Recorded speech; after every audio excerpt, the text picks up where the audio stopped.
3 videos in, and I realized I was building a channel that even I wouldn't stop scrolling for. If you're new to YouTube, let me save you some time. Here are a few things I've learned after publishing just 3 videos and why I'm making some changes. Hi, I'm Liz, and this is Hold My Readers, where we talk about midlife and retirement and everything in between. If that sounds like you, hit that subscribe button and come along for the ride. If you've recently started a YouTube channel, or maybe you're just thinking about doing that, chances are you've watched a lot of videos about how to do just that. I know I did. There are so many great videos from a lot of creators on this platform about starting a YouTube channel. This video, it's not that. In this video, I just want to share a few things from the perspective of a 57-year-old Gen Xer who's just figuring it out as she goes.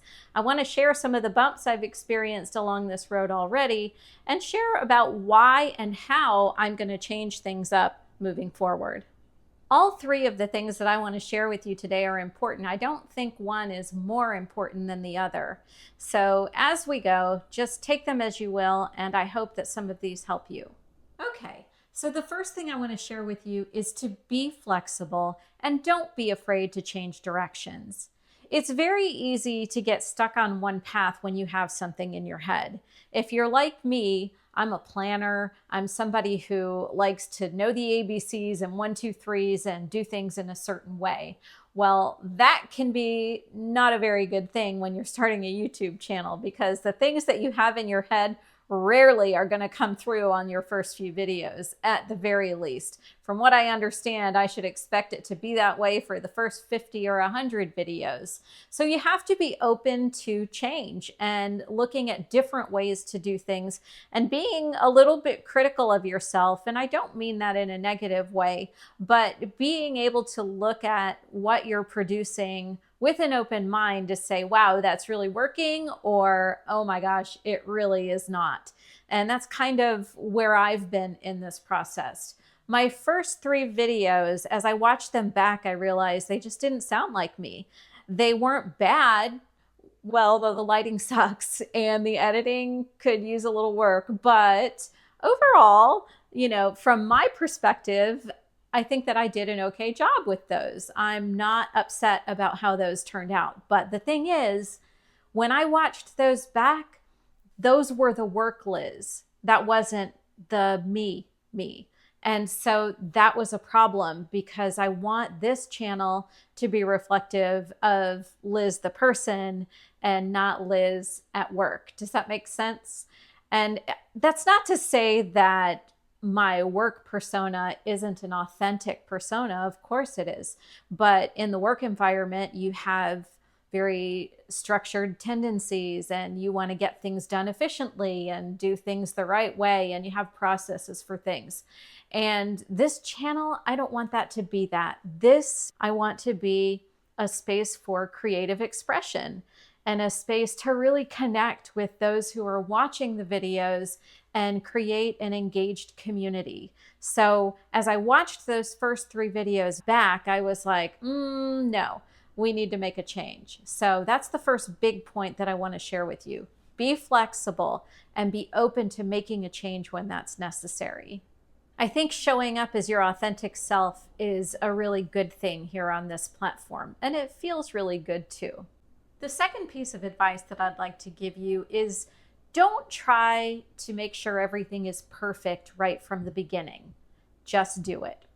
Now, if you would have told me a month ago, as I had started my own research about starting a YouTube channel, that I was going to get on here and say, just do it, I'd have said absolutely no way, because I was completely annoyed by the videos that said that, because my brain doesn't work that way. I want to know what I'm doing. I want to know how to do it. I want to know the tools I need. I wanted to do the research and I wanted to figure it out before I did my videos.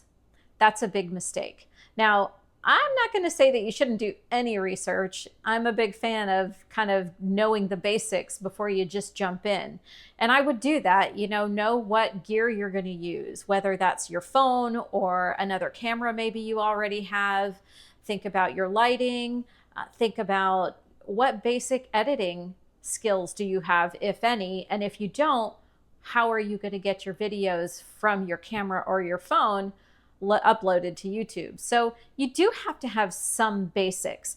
But I think there's a real danger in doing too much research and trying to figure everything out before you just do it. And I think that's probably why the first few videos that I uploaded seem like a person who's presenting at an educational seminar. They're not bad, but they're not real either. They're just the information, the teaching. And that's not what my intention was with this channel. And that's why I'm making some changes. So don't worry about perfection. We're all going to get better at this as we go. Just like with anything else that we do, the more practice we get, the better we are. My lighting is typically horrible in my videos. You know, right now I've got some great daylight coming in through the window, and so it's not a big problem, but generally it's really bad. That's something that I need to work on and learn, but that shouldn't prevent me from putting up a video, right? And the same thing with editing. I love editing.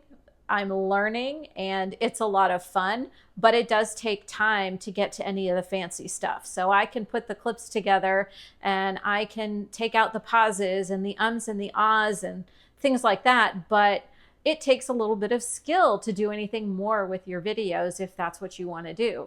And so being able to just say, this is enough right now, and I'm going to learn as I go is really important. So don't focus on perfection. Just do it. Have some fun. Upload the videos. Start to build your library of videos and connect with people and create a community. And I think you'll find that the rest of it will come easier along the way. I know that I already feel more comfortable just making some slight changes, and I'm looking forward to see where this channel will go from here.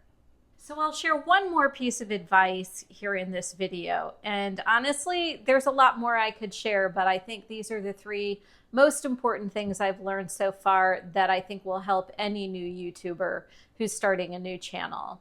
So the third piece of advice that I'm going to share with you is this. The YouTube community seems to really value realness and authenticity now more than ever before. I do. Those are the kinds of videos that I connect with as well. And so I think we have to make sure that we do the best we can to bring our authentic selves to the table. In my first few videos, I really overthought the process and was really trying to do the things that I was supposed to do. And the more I did that, the less like me it felt. Again, it felt like a presenter me and not an authentic me. And so moving forward, I'll be doing my very best to make sure I don't fall into that trap.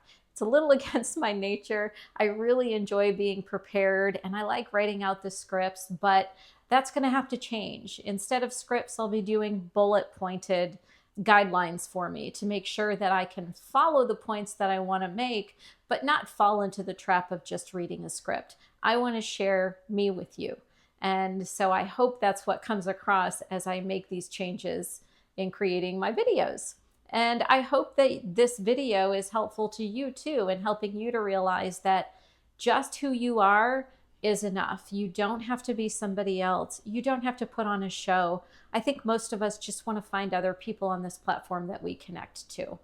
So to recap, here are a few changes that I'll be making as I create my videos moving forward.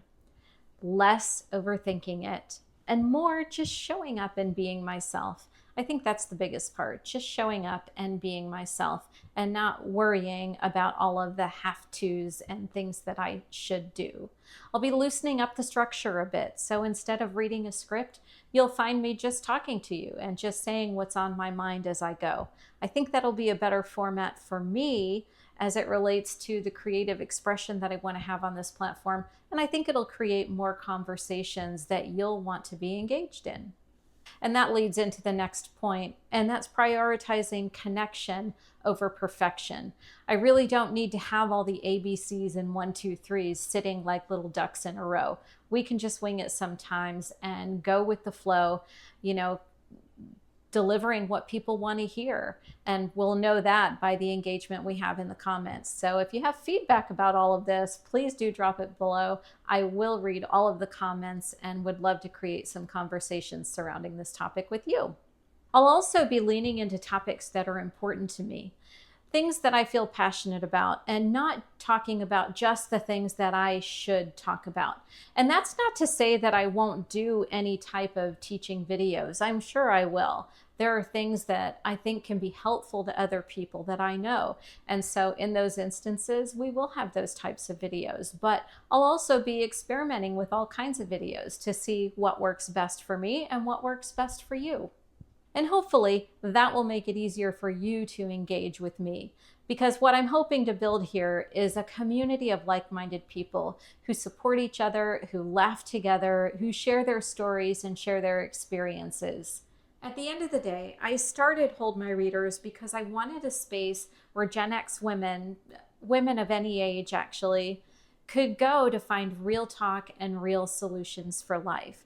I wanted a space where we could talk about what's on our minds, where we could talk about the situations we're experiencing, and we could share advice and we could share experiences and help each other along the way as we journey through this chaotic time of life.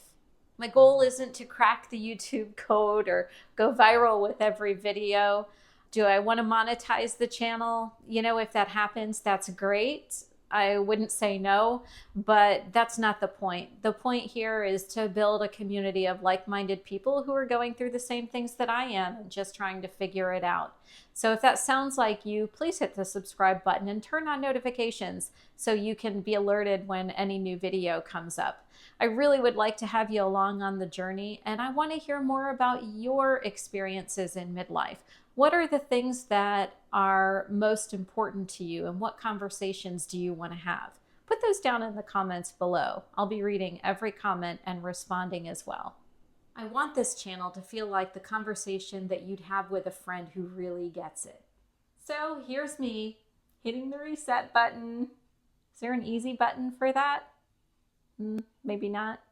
Anyway, I hope you'll come along for the ride. Until next time.